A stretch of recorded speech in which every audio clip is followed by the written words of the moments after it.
এই একাদশীর মহিমা জৈমিনী মুনি জিজ্ঞাসা করেছিলেন ব্যাসদেবের কাছে, তুমি আমাকে একাদশীর মহিমা ব্যাখ্যা করে শুধাও।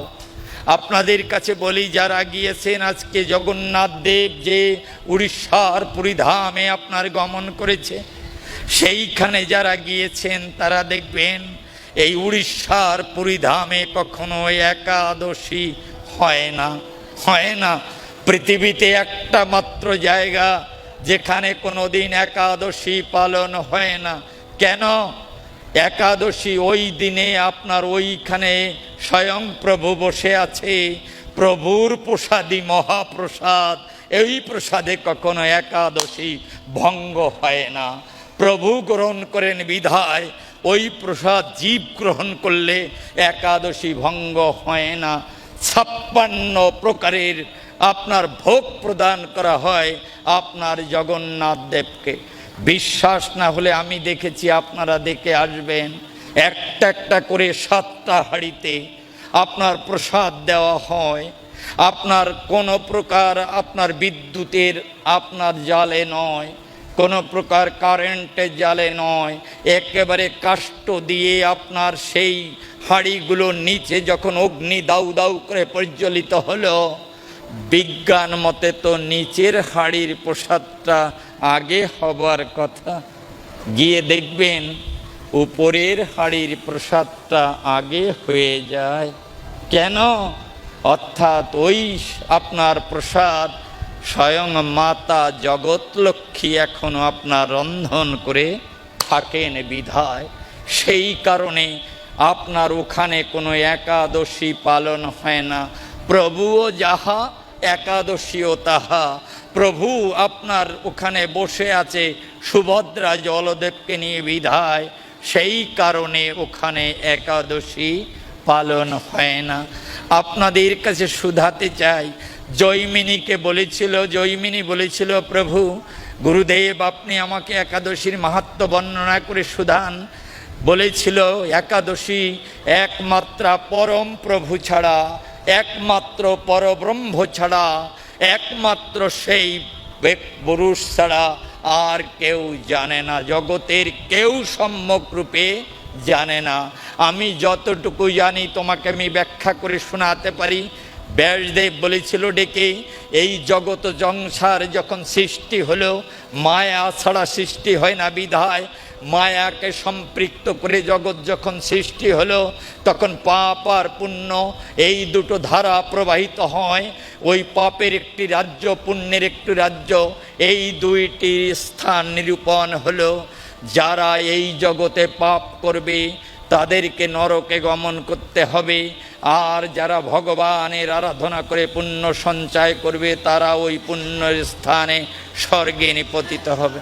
এই দুটি ধারা যখন প্রবাহিত হলো, তখন কোনো এক সময় প্রভু বললেন, যমদেবকে বললেন, ধর্মরাজকে বললেন আমি একটু যাব, কোন দেশের মানুষ কেমন আছে।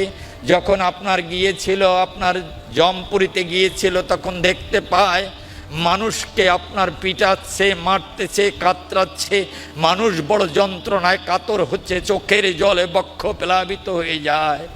এই দৃশ্য দেখার পরে প্রভু নিজেই আপনার হতবাক হয়ে গেলেন। যমরাজকে বলেছিলেন এরা কারা?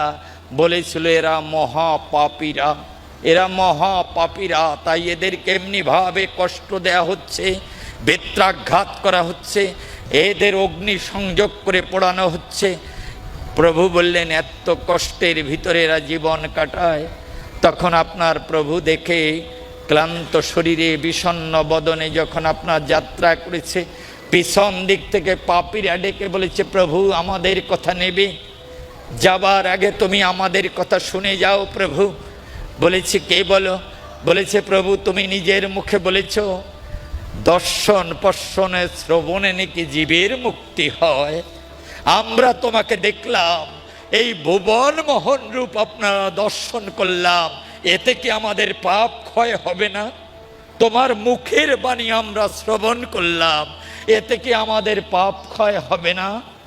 এই কথা যখন চোখের জলে ওরা বলেছিল, তখন জগৎ প্রভু বলেছিল, তাই তো আমার মুখের বাক্য ব্যর্থ হয়ে যায়। তাই বলেছিল প্রভু, আমার বাক্যকে রাখার তরে দর্শন পর্শন শ্রবণে জীবের মুক্তি হয়। তাই আমি তোমাদেরকে বলি, সব পাপ পরিহার করে তোমরা গোলকে চলে যাও, গোলকে চলে যাও।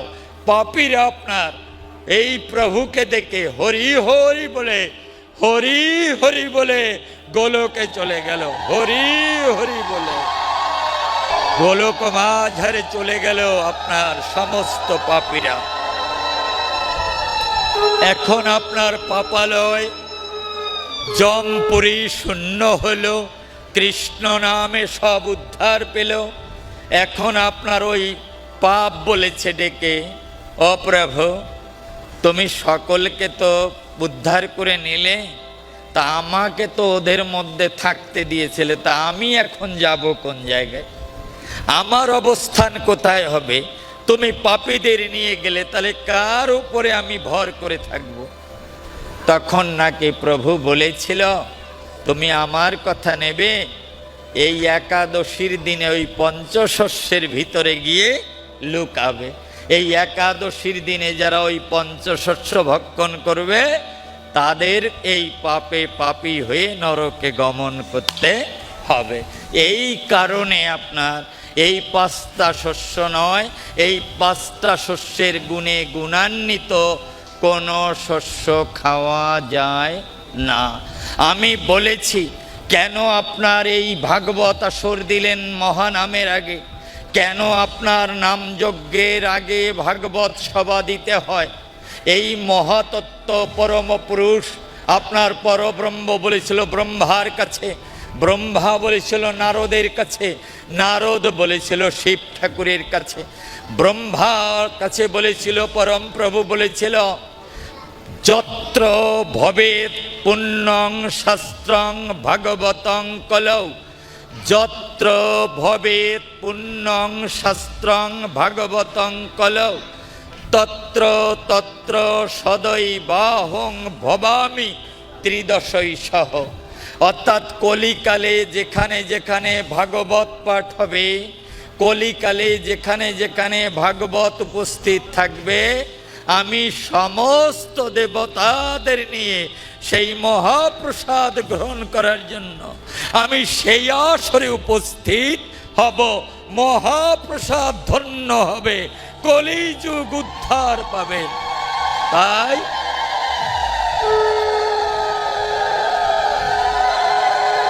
পরব্রহ্ম বলেছিল ব্রহ্মার কাছে, যত্র ভবেৎ পুণ্যং শাস্ত্রং ভাগবতং কলৌ, তত্র তত্র সদৈবাহং ভবামি ত্রিদশৈ সহ।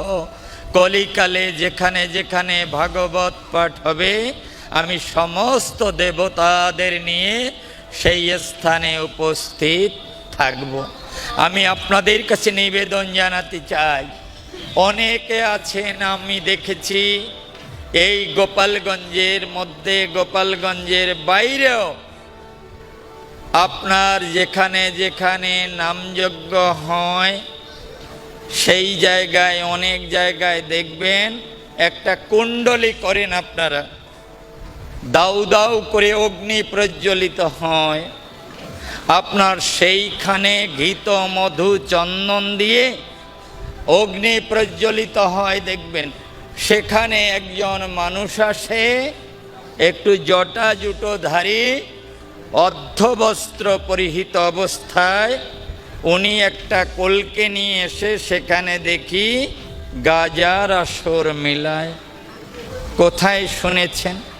কোন বইয়ের পাতায় আছে? শিব ঠাকুর গাজা খেয়েছেন? কোন পাতায় আছে?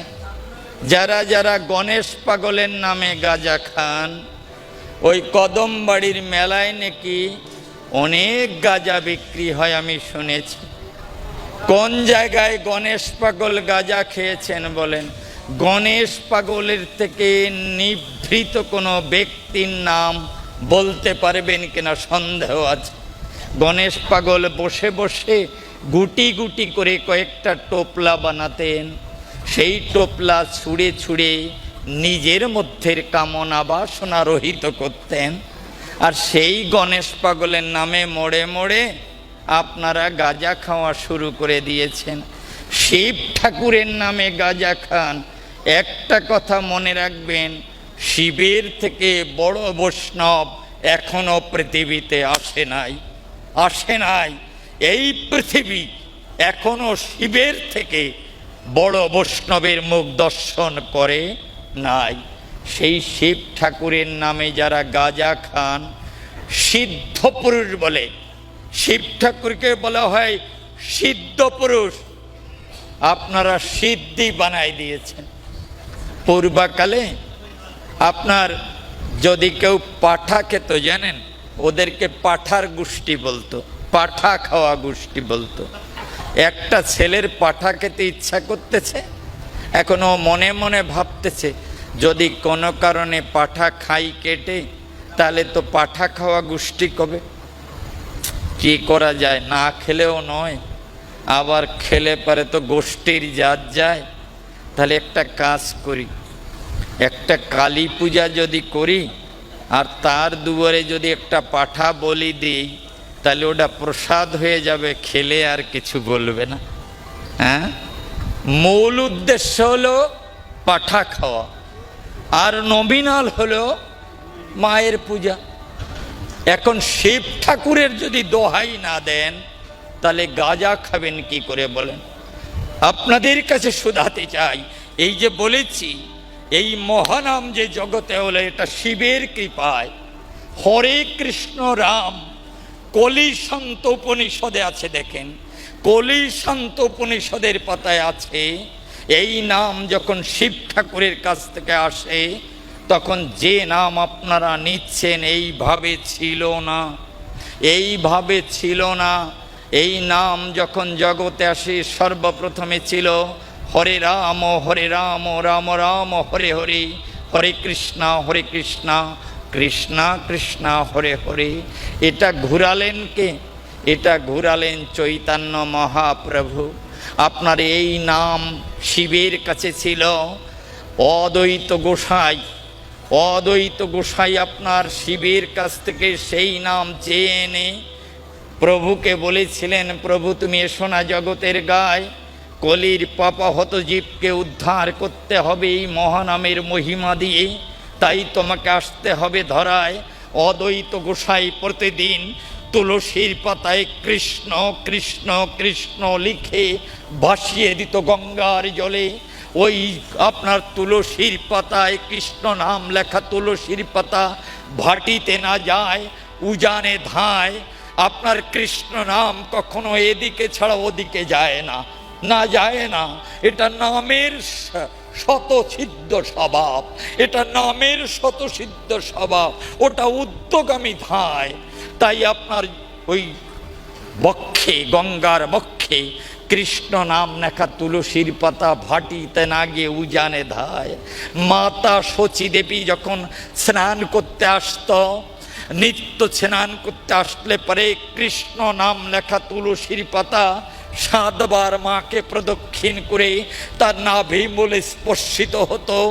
আর দাঁড়িয়ে দাঁড়িয়ে অদ্বৈত গোসাই ওই গঙ্গার দিকে তাকিয়ে বলতো, প্রভু আমি বুঝেছি তোমার আসার সময় হয়েছে। কোনো একদিন মাতা শচী দেবী স্নান করে সিক্ত বসনে যখন উঠেছে নদীর কিনারায়, তখন অদ্বৈত গোসাই গিয়ে ধুলায় লুটিয়ে প্রণাম করেছে মায়ের পায়।